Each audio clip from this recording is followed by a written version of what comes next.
Praise God. Good morning everybody. ప్రభు నామంలో ఉదయకాల ధ్యానం నాకు మిమ్మల్ని అందరినీ ప్రేమపూర్వకంగా ఆహ్వానిస్తున్నాను. ఈ ఉదయకాలం మందు మనం రెఫర్మేషన్ సిరీస్లో ఆదికాండం గ్రంథం 37వ అధ్యాయం మొదటి నుంచి 16 వచనాల వరకు ధ్యానం చేద్దాం.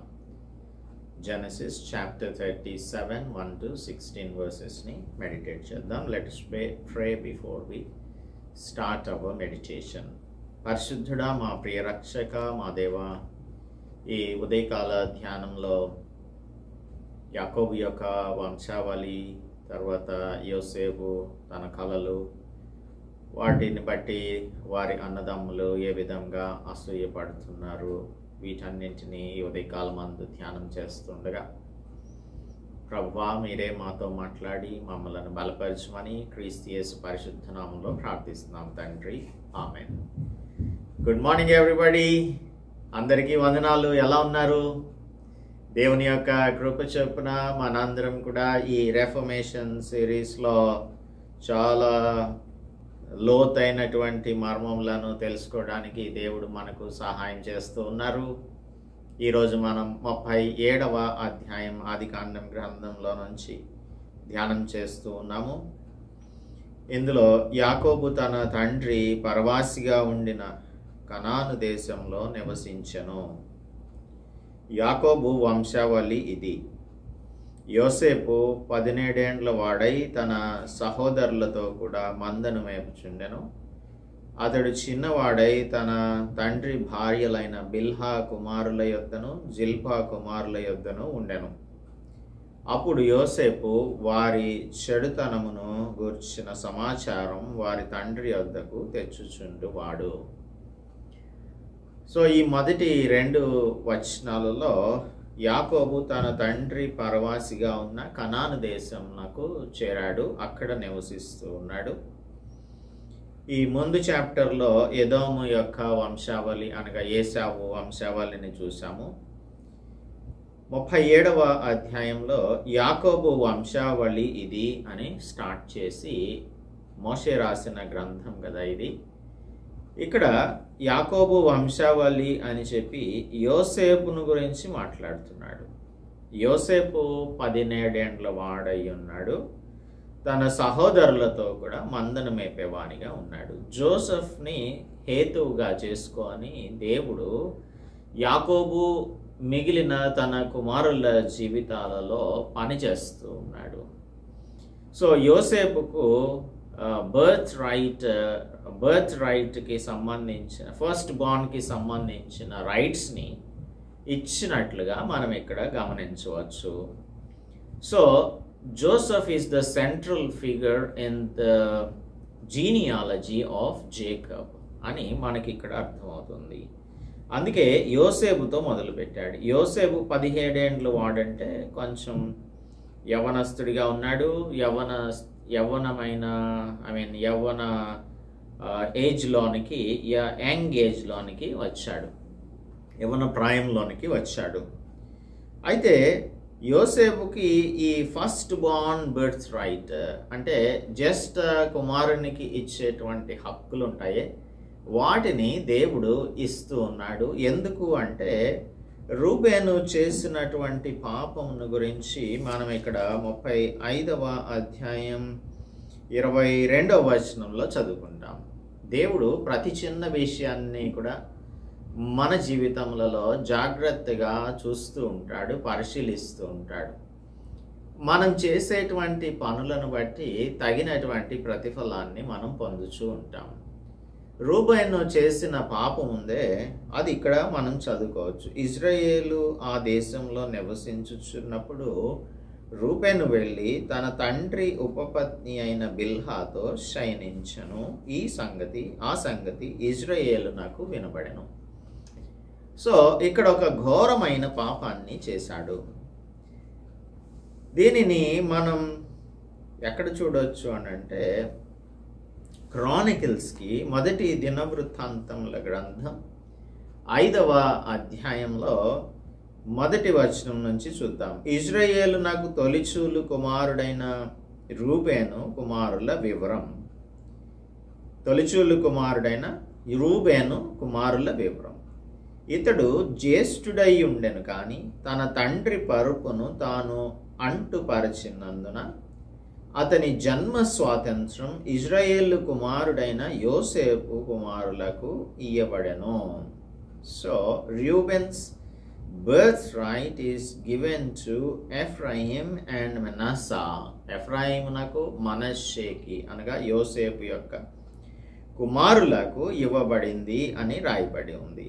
సో రూబెన్ యొక్క స్థానాన్ని యోసేపు ఆక్రమించుకున్నాడని చెప్పడానికి లేదు.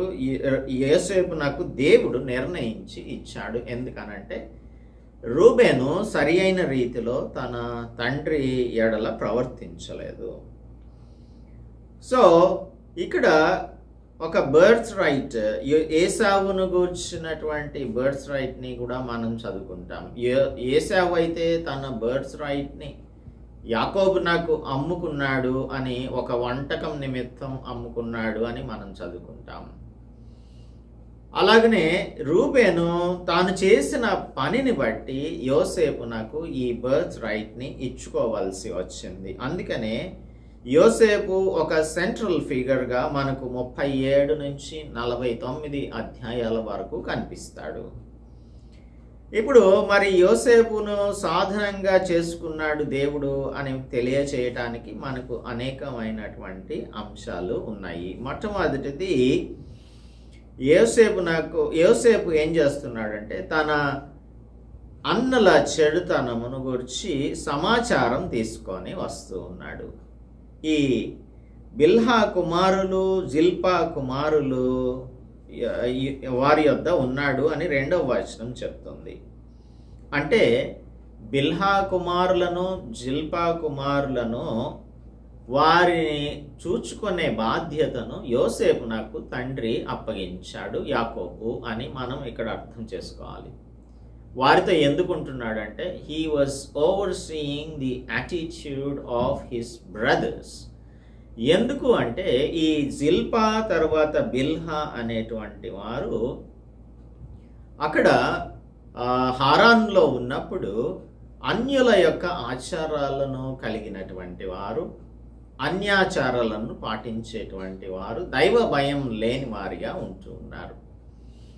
సో అటువంటి వారిని క్రమశిక్షణలో పెట్టే విధంగా వారి దగ్గర నుంచి వారు సరైన రీతిలో బిహేవ్ చేస్తున్నారా లేరా అనే సంగతిని తెలుసుకోవడానికి జేకబ్ జోసెఫ్ని వాళ్ళ అన్నల దగ్గర పెట్టాడు.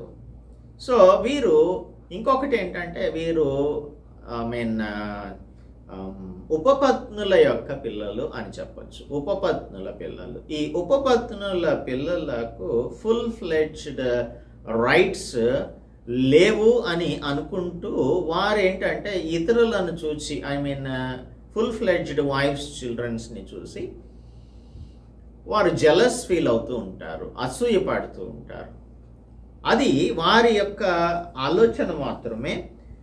అయినప్పటికీ కూడా వారి యొక్క ప్రవర్తనను సరిచేయటం కోసం, క్రమశిక్షణలో పెట్టడం కోసం యాకోబు యోసేపును వీరి యొక్క కుమారుల దగ్గర అనగా బిల్హా, జిల్పా కుమారుల దగ్గర వారిని పెట్టినట్టుగా మనం చూస్తాము. సో ఇక్కడ he is given authority. Joseph was given authority over his brothers అనే విషయాన్ని మనం చూస్తున్నాం. అంటే దేవుడు ఏర్పరచుకున్నటువంటి వారిని దేవుడు ఈ విధంగా అధికారంలో నిలబెడతాడు అనేది అర్థం చేసుకోవాలి.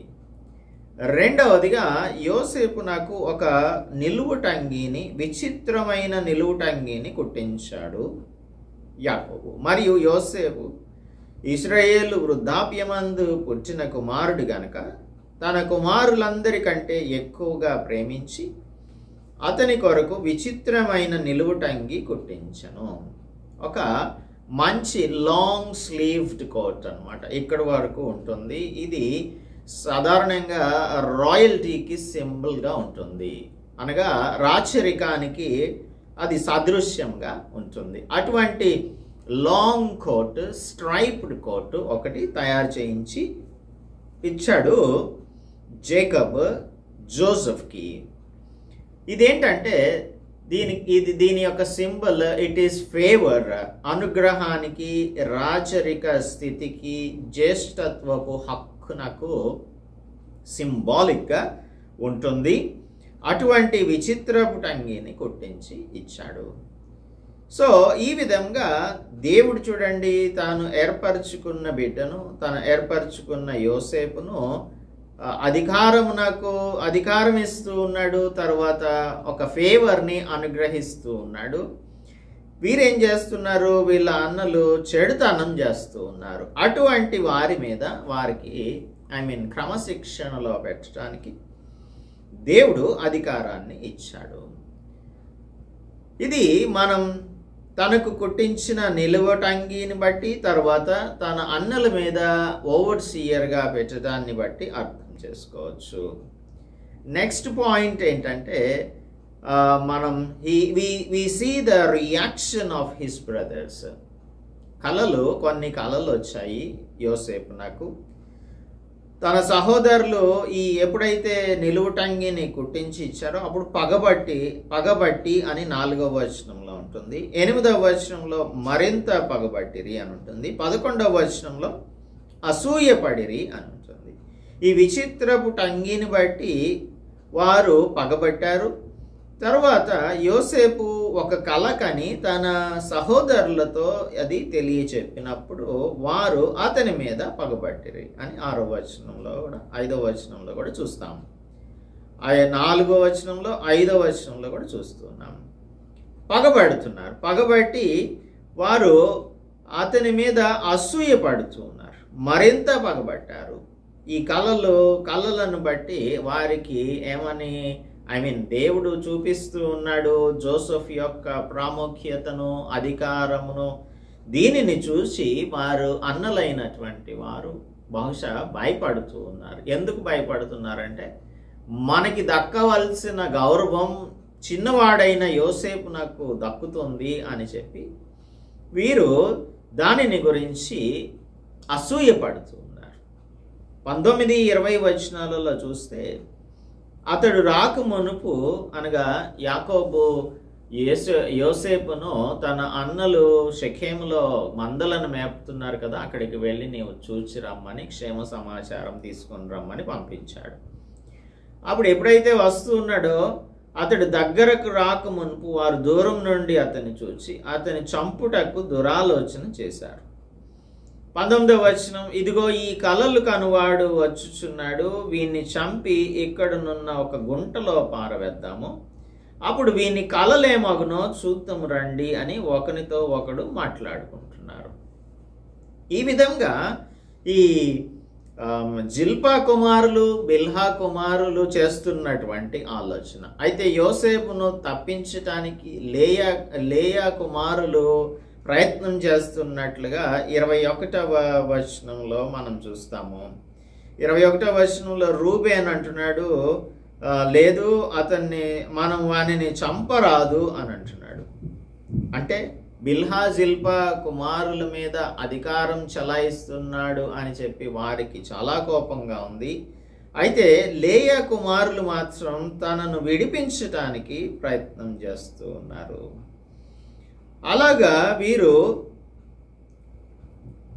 యోసేపును తప్పించటానికి, లేదు అని అంటే రక్షించటానికి ప్రయత్నం చేస్తూ ఉన్నారు. ఇప్పుడు 2 కలలు కన్నాడు యోసేపు. ఆ 2 కలలను బట్టి వీరికి మరింత పగ కలిగింది. 10వ వచనంలో 11వ వచనం నుంచి చూస్తే, అతని సహోదరులు అతని యందు అసూయపడిరి, అయితే అతని తండ్రి ఆ మాట జ్ఞాపకం ఉంచుకున్నాడు. ఆ తర్వాత 12వ వచనంలో, అతని సహోదరులు షెకెములో తన తండ్రి మందను మేపటానికి వెళ్ళారు. వెళ్ళినప్పుడు షెకెము నాకు అసలు ఎందుకు వెళ్ళాలి అనేది మనం ఆలోచన చేస్తే, యాకోబు 33వ అధ్యాయం 19వ వచనంలో మరియు అతడు తన గుడారములు వేసిన పొలం యొక్క భాగమును షెకెము తండ్రి అయిన హమోరు కుమారుల యొద్ద 100 వరహాలకు కొని అక్కడ ఒక బలిపీఠం కట్టించి దానికి ఏల్ ఎలెహేయి ఇజ్రాయెల్ అని పేరు పెట్టాడు కదా. ఇక్కడికి షెకెమునకు పంపించడానికి కారణం ఏంటంటే, తాను కొన్నటువంటి ఈ పొలంలో మందలను మేపాలి అనేది యాకోబు యొక్క ఉద్దేశం గనక, షెకెములో జరిగిన సంగతి అంతా కూడా మనం బాగానే వీ హ్యావ్ డిస్కస్డ్ ఇట్. 34వ అధ్యాయంలో దీనాను గురించిన ఇన్సిడెంట్ జరిగింది కదా, అక్కడ ఒక స్లాటర్ కూడా జరిగింది. ఎవరైతే ఈ చెడ్డ పనిని చేశారో వారందరినీ కూడా వీరు హతమార్చినట్లుగా ఒక స్లాటర్ జరిగినట్టుగా మనం చదువుకున్నాం. అయితే షెకెములో వీరు మందల్ని మేపడానికి కారణం అక్కడ పొలం ఉంది కాబట్టి. అయితే ఇప్పుడు యోసేపును అక్కడికి పంపించే ముందు యాకోబు ఆలోచించలేదా, ఎందుకు షెకెము నాకు పంపిస్తున్నాడు? షెకెము అనేది ఒక జరగకూడనటువంటి సంఘటన జరిగిన ప్రాంతం కాబట్టి అక్కడికి ఎందుకు పంపాలి అని యాకోబు ఆలోచన చేశాడు అంటే, అక్కడికి వెళ్ళినప్పటికీ కూడా యోసేపు తనను తాను రక్షించుకోగలడు, ఎందుకంటే ఆయనకు ఆ ఎబిలిటీ ఉన్నది అనేది. సాధారణంగా ఇప్పుడు ఏదైనా ఒక మంచి టాస్క్ని, డిఫికల్ట్ టాస్క్ని ఇవ్వాలి అని అనుకున్నప్పుడు, ఒక పొటెన్షియలీ డేంజరస్ మిషన్ని ఎవరికైనా అప్పచెప్పాలనుకున్నప్పుడు, లేదంటే ఒక సెన్సిటివ్ మిషన్ని అప్పచెప్పాలనుకున్నప్పుడు వారి యొక్క ఎబిలిటీని బట్టే అప్పచెప్తూ ఉంటారు. అందుకని యోసేపు నాకు ఆ ఎబిలిటీ ఉంది అన్న సంగతి తెలుసు కాబట్టి 50 మైళ్ళ దూరంలో ఉన్న ఈ షెకెము నాకు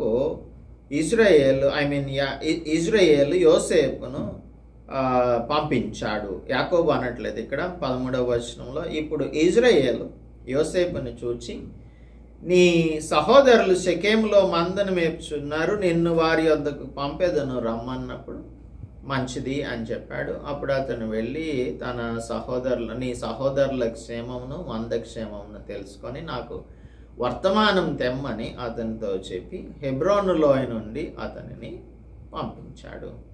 హెబ్రోను లోయలో ఉంటున్నాడు కదా, అక్కడి నుంచి పంపించాడు. సో ఈ విధంగా జోసెఫ్ని 50 మైల్స్ దూరంలో ఉన్న షెకెము నాకు పంపించాడు. ఈ షెకెము నాకు పంపించినప్పుడు అక్కడ 15వ వచనంలో, అతడు పొలంలో ఇటు అటు తిరుగుచుండగా ఒక మనుష్యుడు అతని చూచి, నీవేమి వెతుకుచున్నావు అని అతనిని అడిగాడు. అప్పుడు నా సహోదరులను వెతుకుతున్నాను, వారు ఎక్కడ మందను మేపుచున్నారో అది దయచేసి నాకు తెలుపుము అని అడిగాడు. ఇప్పుడు ఈ మనుష్యుడు ఎవరు అనేది చాలా మందికి ప్రశ్న. ఈ మనుష్యుడు అంటే దానియేలు గ్రంథంలో మనుష్యుడు అని సంబోధించుచున్నటువంటి గాబ్రియేలు దూత అని కొందరు అంటూ ఉంటారు. అయితే ఇంకొందరు ఏమంటూ ఉంటారు అంటే, ఇది ది ప్రీ ఇన్కార్నేట్ క్రైస్ట్ అనే చెప్తూ ఉంటారు. క్రీస్తు ప్రభువే ఆయనకు కనిపించారు అని చెప్తూ ఉంటారు. దీనికి కూడా ఒక in order to prove it, దీనికి ఒక సపోర్టింగ్గా మనం ఏమని ఆలోచన చేయొచ్చు అని అంటే, యోసేపును అన్నదమ్ములు రిజెక్ట్ చేస్తున్నారు, తిరస్కరిస్తూ ఉన్నారు. ఇది మనం చూసినప్పుడు మత్తయి సువార్త 7వ అధ్యాయం 28-29 వచనాలలో, మత్తయి సువార్త 7వ అధ్యాయం 28-29 వచనాలు చదివినట్టయితే, యేసు ఈ మాటలు చెప్పి ముగించినప్పుడు జనసమూహములు ఆయన బోధకు ఆశ్చర్యపడుచుండిరి. ఏలయనగా ఆయన వారి శాస్త్రుల వలె కాక అధికారం కలవానిగా బోధించను. శాస్త్రులేమో అధికారం ఏదో చెప్తున్నారు కానీ అధికారం ఉన్నట్లుగా బోధించట్లేదు, అందుకే ఆశ్చర్యపడుతున్నారు. అధికారం గలవానిగా యేసు ప్రభువు బోధిస్తున్నాడు. ఇది అక్కడున్నటువంటి వారు చూచి అధికారం అంటే ఇది అని అర్థం చేసుకుంటున్నారు. యేసు ప్రభువుకి అధికారం ఉంది అని వారు అనుకుంటూ ఉన్నారు. క్రౌడ్స్ రెస్పాన్స్ ఆర్ క్రౌడ్స్ రియాక్షన్ని మనం చూసినప్పుడు యేసు ప్రభువుని కూడా వారు రిజెక్ట్ చేస్తూ ఉన్నట్లుగా మనం 21వ అధ్యాయం 23వ వచనంలో చూస్తాం. 21-23లో మత్తయి సువార్తలోనే ఆయన దేవాలయంలోనికి వచ్చి బోధించుచుండగా ప్రధాన యాజకులను ప్రజల పెద్దలను ఆయన యొద్దకు వచ్చి, ఏ అధికారం వలన నీవు ఈ కార్యములు చేయుచున్నావు? ఈ అధికారం ఎవడు నీకు ఇచ్చునని యేసు ప్రభువుని అడుగుతున్నారు. అంటే ఈ యోసేపు యొక్క అన్నలు యోసేపును అసలు నీకు ఈ అధికారం ఎవరిచ్చారు?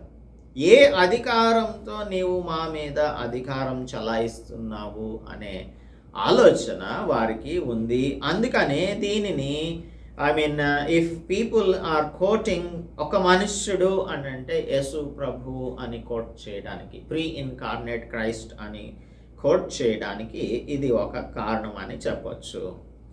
ఏదేమైనప్పటికీ కూడా యేసు ప్రభువు ప్రీ ఇన్కార్నేట్ క్రైస్ట్ యోసేపునకు తోడుగా ఉన్నాడు అనేది మనకి ఇక్కడ అర్థమవుతుంది. తనకు దారి చూపిస్తూ ఉన్నాడు. ఏమంటున్నాడు? అందుకు అతడు, ఆ మనుష్యుడు 17వ వచనంలో, ఇక్కడ నుండి సాగి వెళ్ళిరి, వారు దోతానుకు వెళుదాము రండని చెప్పుకొనట వింటిని అని చెప్పాడు. ఎవరు? ఈ మనుష్యుడు. అంటే ప్రీ ఇన్కార్నేట్ క్రైస్ట్ అని మనం అనుకుందాం. సో ఈ ప్రీ ఇన్కార్నేట్ క్రైస్ట్ ఆయనకు దారి చూపిస్తూ ఉన్నాడు. ఈ దోతాను అనేది 70 మైళ్ళ దూరంలో ఉంటుంది. అంటే హెబ్రోన్ లోయ నుంచి 50 మైళ్ళ దూరంలోనేమో షెకెము ఉంటే అక్కడి నుంచి ఇంకొక 20 మైళ్ళ దూరంలో దోతాను ఉంటుంది. ఈ దోతాను అనేది ఒక హిస్టారిక్ ప్లేస్గా మనం later in the history of Israel మనం చూసినట్టయితే 2వ రాజుల గ్రంథంలో 6వ అధ్యాయాన్ని చూసినప్పుడు 6వ అధ్యాయం 17వ వచనం, యెహోవా వీడు చూచునట్లు వీని కండ్లు తెరవమని ఎలీషా ప్రార్థన చేయగా యెహోవా ఆ పనివాని కండ్లను తెరవజేశాను గనక ఎలీషా చుట్టూను పర్వతం చుట్టూను అగ్ని గుర్రముల చేత రథముల చేతను నిండి ఉండుట చూచెను. ఇది ఎక్కడ అంటే 14వ వచనం చూడండి. అప్పుడు అతడు దోతానులో ఉన్నాడని వర్తమానం వచ్చెను. ఈ దోతానులో ఎలీషా ఉన్నాడన్న వర్తమానం వచ్చింది. అక్కడకు రాజుగారు కొంతమందిని పంపించాడు, ఈ దైవజనుని పట్టుకోమని చెప్పి. అక్కడికి వెళ్ళినప్పుడు వారికి కన్నులు తన యొక్క శిష్యునికి కండ్లు తెరవమని ఎలీషా ప్రార్థన చేస్తే అక్కడ కండ్లు తెరవబడ్డాయి అనేది చూస్తున్నాం. దోతాను అనే ప్రాంతం ఇది ఇజ్రాయెల్ హిస్టరీలో ఒక ఇంపార్టెంట్ ప్లేస్. వీరు షెకెంలో కాకుండా దోతానులో మందలను మేపుతూ ఉన్నారు. సో ఆ మందలను మేపుతూ ఉన్నప్పుడు ఇక్కడ క్రైస్ట్ జీసస్ దోతానుకు వెళ్ళమని యోసేపును పంపించాడు. అంటే దేవుడు ఆ విధంగా మనలను నడిపించేటువంటి వానిగా ఉంటాడు. అఫ్ కోర్స్ మీరు అనవచ్చు, దోతానికి వెళ్ళటాన్ని బట్టి యోసేపును వారు ఇష్మాయేలీయులకు అమ్మేశారు కదా వారి అన్నలు. అలాంటప్పుడు దేవుడు మనలను ఈ విధంగా కష్టాల్లోనికి నెట్టేస్తాడా అంటే దేవునికి ఒక ఉన్నతమైన ప్రణాళిక ఉంది. ఆ ఉన్నతమైన ప్రణాళికను బట్టి ఇప్పుడు యోసేపు ఇక్కడ ఉండటానికి అవకాశం లేదు. తనను ఎక్కడికైతే తీసుకువెళ్ళాలని అనుకుంటున్నాడో ఇదే అన్నదమ్ములందరూ ఈ కళలను వ్యతిరేకించారే. ఇవే కళలు వారి జీవితంలో నెరవేర్పు జరిగినటువంటి సంఘటన మనం చూస్తాం. ఇక్కడ ఈ ఇజ్రాయేలీలు ఉంటున్న ప్రాంతం అంతా కూడా కరువు వచ్చినప్పుడు వారు ఐగుప్తు దేశమునకు వెళ్ళవలసి వచ్చింది. అక్కడ యోసేపును దేవుడు సిద్ధపరిచి ఉంచాడు.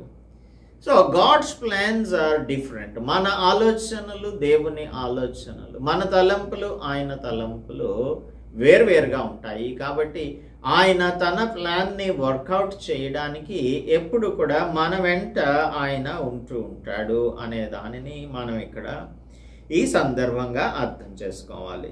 సో యోసేపు ఈ ఇజ్రాయేల్ యొక్క వంశావళిలో అనగా యాకోబు యొక్క వంశావళిలో ఒక సెంట్రల్ ఫిగర్గా ఉండటానికి ఇక్కడ నుంచే అనగా ఈ 37వ అధ్యాయం నుంచే ఒక ఫౌండేషన్ని వేసినట్లుగా మనం చూడవచ్చు. ఆ తర్వాత మనం 49వ అధ్యాయం వరకు కూడా యోసేపు యొక్క చరిత్రనే మనం చూస్తుంటాం.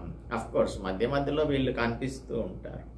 అందుకే మోషే రాసేటప్పుడు యాకోబు వంశావళి ఇది అని చెప్పి యోసేపు 17 ఏళ్ల వాడుగా ఉన్నాడు అని యోసేపుతో మొదలు పెడుతూ ఉన్నాడు.